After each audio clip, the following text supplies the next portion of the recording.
देखिए, पिछली रात में देर रात में 2-2:30 बजे के आसपास एक सूचना मिली थी कि एक छोटी बच्ची का अपहरण हो गया है। इस परिदृश्य में जब पुलिस मौके पर, शाहपुर पुलिस पहुंचती 112 के माध्यम से सूचना के आधार पर, तो उस सूचना पे जब पुलिस वहां छानबीन करती है, तमाम तथ्यों को देखती है, तो वहां पर एक महिला जो है अपने कक्ष में, जो सास ससुर के कक्ष में वो सोई हुई थी खाट पे अपने बच्चों के साथ। उसे पेट में चोट लगी हुई है चाकू की और वो कराह रही थी। तथा इस आधार पर जब पुलिस ने पूछताछ उससे किया तो वो उसमें बताने की स्थिति में नहीं थी, लेकिन उसका मेडिकल ट्रीटमेंट आवश्यक था क्योंकि कुछ आंत के पार्ट भी बाहर उसके आ रहे थे। तो उसको इलाज के लिए तत्काल पहले वहां की सीएससी भेजा गया, उसके बाद वहां से रेफर करके मेरठ इलाज के लिए भेजा गया। और जब पुलिस ने उस बच्ची के बारे में बातचीत किया अन्य घर वालों से, तो उन्होंने कहा कि बच्ची नहीं मिल रही है। तो इस पर पुलिस ने हर पहलू पर, हर जगह, हर स्थान पर जाकर चेक किया। तो अंत में जो है, जहां पर बर्तन धोया जाता है उसके घर के अंदर ही जो पानी की टंकी थी, उस पानी की टंकी में, जो कि ढक्कन से ढका भी हुआ था, उसमें एक डेड बॉडी मिलती है छोटी बच्ची की, जो फ्लोट कर रही थी ऊपर। उससे ये फिर जब गहराई से पूछताछ की जाती है पूरे परिवार को ले जाकर थाने पर, तो ये जो शुभा जो है, जो उसकी ननद है, जो उसकी भाभी थी, फिरदौश की भाभी, उसकी जो है उसको स्वीकार कर लेती है ननद, और ये बताती है कि मेरे द्वारा एक अपने पड़ोसी से प्रेम संबंध चल रहा था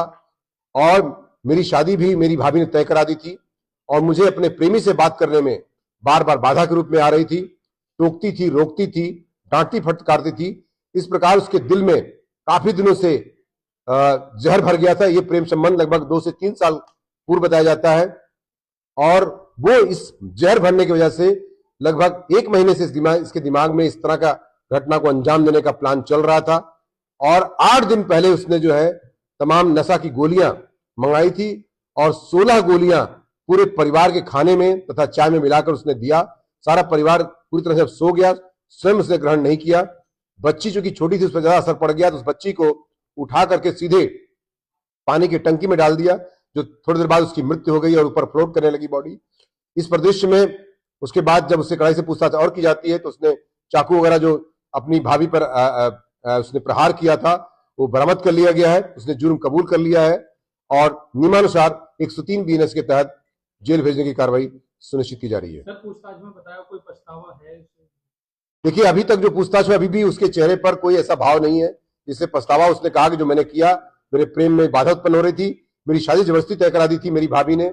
मैं बिल्कुल से शादी नहीं करना चाहती थी और बार बार मेरे बात करने में, मेरे प्रेमी से रोकने में हमेशा रोकती टोकती रहती थी, जिसके कारण से मेरे दिमाग में तमाम रिजेंटमेंट, अमर्ष और क्रोध विद्यमान हो गया था, जिसकी वजह से मैंने इस घटना को इस तरह से अंजाम दिया है। जी, इसके प्रेमी का रोल की जांच की जा रही है, जबकि वो यहाँ पर लगभग यहाँ से 2000 किलोमीटर दूर उसका लोकेशन मिला है। अभी उसकी जांच की जा रही है, लेकिन एक व्यक्ति का जरूर रोल उसमें मिला है, जो उसने किसी खास चीज के बदले में उसको जो है ये सारी गोलियां बाजार से लाकर खरीद कर दिया था। कितने बार किए सर चाकू के? उसने चाकू के, वैसे उसने 2 बार स्वीकार किया, लेकिन ऐसा लगता है 2 से 3 बार उसने प्रहार किया है उसकी बॉडी पर, जिसकी वजह से गंभीर चोटें आई थी और उसका इलाज अभी भी चल रहा है और डॉक्टर ने उसे खतरे से प्रथम दृष्टया बाहर बताया है। देखिए, मैंने इससे पूछताछ किया जब, चूंकि पूरे सारे अधिकारी हमारे रात में ही हम लोग पहुंच गए थे, SP city, SPRA, CO, sorry SP city नहीं, एसपीआरए, सीओ बुढ़ाना और मेरे द्वारा स्वयं घटना से रात में ही कर लिया गया था। सर्विलांस की सारी टीम, साइबर की हमारी टीम गई थी, एसओजी की टीम गई थी। तो इस प्रदेश में मेरे द्वारा ये पाया गया कि जब उससे पूछताछ की गई तो पूछताछ में ये उसने बताया कि चूंकि मुझे भाभी से इतनी ज्यादा अमर्ष हो गया था, इतना नफरत हो गई थी कि उसके बच्चों से भी मुझे नफरत का भाव रहा था और इसलिए बदला की भावना से मैंने उस छोटी बच्ची पर अपना क्रोध निकाला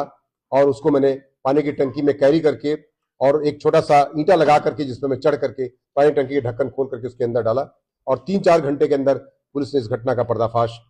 कर दिया है।